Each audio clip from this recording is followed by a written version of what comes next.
दिल्ली में चाइनीज मांझे ने एक बार फिर एक शख्स की जान ले ली।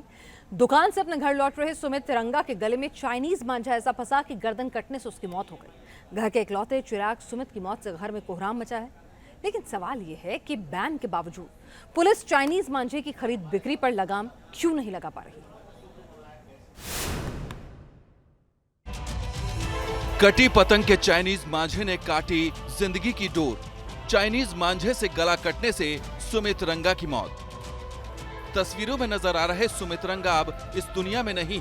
आसमान में कटकर नीचे आई पतंग में लगे चाइनीज मांझे ने सुमित रंगा की जिंदगी की डोर को हमेशा के लिए काट दिया। चाइनीज मांझे की चपेट में आने से बाइक पर सवार सुमित रंगा की गर्दन कटने से दर्दनाक मौत हो गई। रोहिणी सेक्टर 3 के रहने वाले सुमित रंगा की बुराड़ी में हार्डवेयर की दुकान है। सोमवार को सुमित बाइक पर सवार होकर अपने घर रोहिणी लौट रहे थे। तभी सुमित जब हैदरपुर फ्लाईओवर से गुजर रहे थे तभी पतंग में लगा चाइनीज मांझा गले में फंस गया। चाइनीज मांझे ने सुमित रंगा का गला काट दिया। सुमित के गले से खून की धार बहने लगी। गला कटने से सुमित की मौके पर ही मौत हो गई।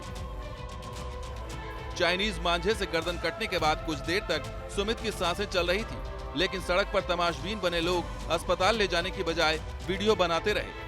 सड़क पर तड़प रहे सुमित ने अपने पिता को फोन कर घटना के बारे में बताया। हादसे के बाद मौके पर पहुंची पुलिस सुमित को अस्पताल लेकर पहुंची, जहां डॉक्टरों ने सुमित रंगा को मृत घोषित कर दिया।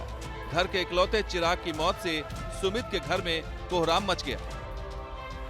उनको मांझे से यहाँ पे चोट लगा, हैवी ब्लीडिंग की वजह से।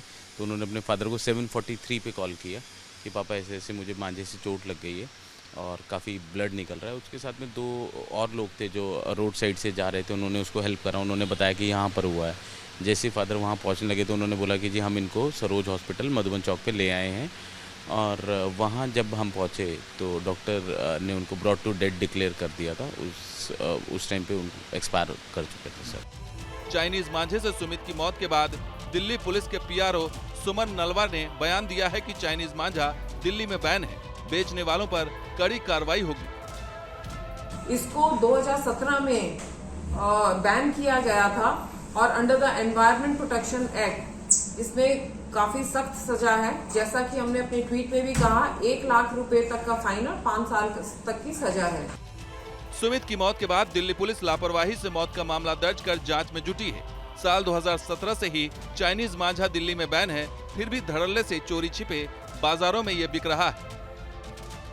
सरकार की तरफ से जो है चाइनीज मांझे को बिल्कुल बंद कर दिया गया, क्योंकि जैसा कि बताया गया कि उसमें कांच की कोटिंग होती है। प्लास्टिक मांझा जिसे आमतौर पर आम भाषा में कहा जाता है, नायलॉन का वो मांझा होता है और उसके ऊपर कांच की कोटिंग के साथ केमिकल लगाया जाता है, तो बहुत डेंजरस वो हो सकता है। और हाल के दिनों में हमने लगातार देखा है, पिछले कई सालों से लगातार चाइनीज मांझे की वजह से किस तरीके से हमें घटनाएं देखने को मिली हैं, किस तरीके से एक्सीडेंट के मामले आए हैं, किस तरीके से मौत तक के मामले जो हमें सामने आए। और आज सोमवार को भी यही हुआ कि किस तरीके से एक युवक जो है मांझे की चपेट में आकर उसने अपनी जान खो दी। जब तक दिल्ली पुलिस चाइनीज मांझा बेचने पर पूरी तरह से बैन नहीं लगा पाती है, चाइनीज मांझा से सुमित रंगा की तरह लोगों की जिंदगी की डोर कटती रहेगी। Team news nation.